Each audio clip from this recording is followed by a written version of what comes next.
in the streets, if you're purely grappling, right, Mhm. do you not need to have some sort of striking background? There's a couple things you could say to that. So first of all, what you're learning it for is always important. Are you learning this for self-defense? Are you learning this for fitness? Are you learning this for sport? The answer to that question will inform a different direction on that answer. But for myself, I find now, because it's easier to look back retrospectively as a coach and seeing other people coming into my academy now with striking backgrounds, and what does it benefit them when they're learning a style that they don't know. And it's not so much their balance, and it's not so much their athleticism, but what I find is really the advantage to anybody who's learned a martial art to any extent before coming in here to learn this one is they know how to learn. So they've gone to enough classes, they understand the structure of learning a new technique and trying to implement it. That is noticeably different between somebody who's never done that, who's like was on the football team or used to, play some sport, got out of it, got fat, and came in for some fitness, having to learn techniques, as opposed to some guy who did Taekwondo when he was 7 until he was 9, but now he's 30. He actually knows how to learn better. So it actually shortens the learning curve for them. Even though it's all alien still, the techniques, understanding how to learn them is its own skill. So, because obviously you run an academy now, so Mhm. you how do you mean by learning to learn? So, Yeah, does it come under like ego and mindset, or is it kind of something else?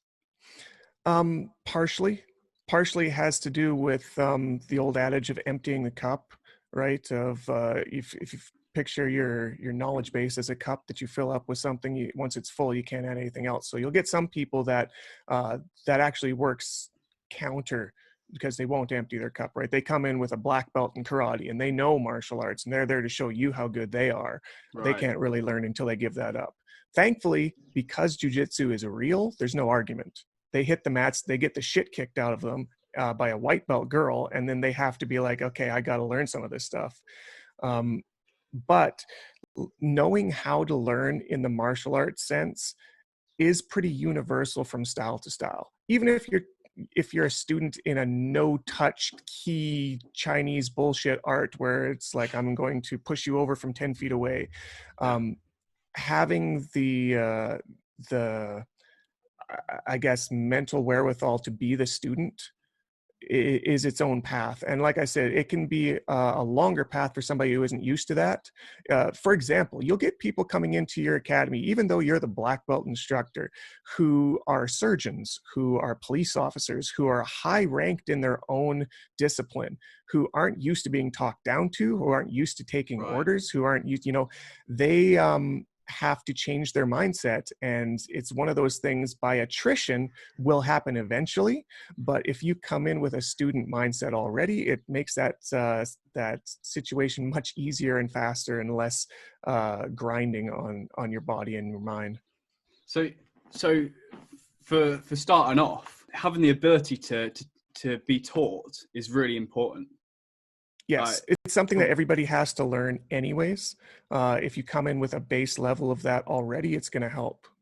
But it's like nobody sticks around who can't do that, because the people who can't do that don't stick around because Right. they keep Yeah. getting the shit kicked out when it doesn't get better. So you see a lot of people come and go sort of thing as Yes, an yeah. instructor. What's your There's go a on? misnomer, or sorry, there's a misunderstanding in jiu-jitsu where they say that jiu-jitsu is for everyone. That's marketing. That's not true. Right. And you'll How would you see mean that by as a that? gym. Oh, jiu-jitsu can be for everyone because we all run the same hardware. We're all running the same body, right? So it does apply to everyone, but personality will dictate if it's for you. There are some Mm. people that are cripplingly claustrophobic that will absolutely not do jiu-jitsu. They can't. There's some people who are cripplingly egotistical and they can't. These narcissists, where if they can't come in and be Joe Alpha right away, they're not sticking around. And you can't be good at jiu-jitsu without sticking around. So it's not for everyone. But the good news to that is the people that do stick around, they're the best people and the people you want anyway.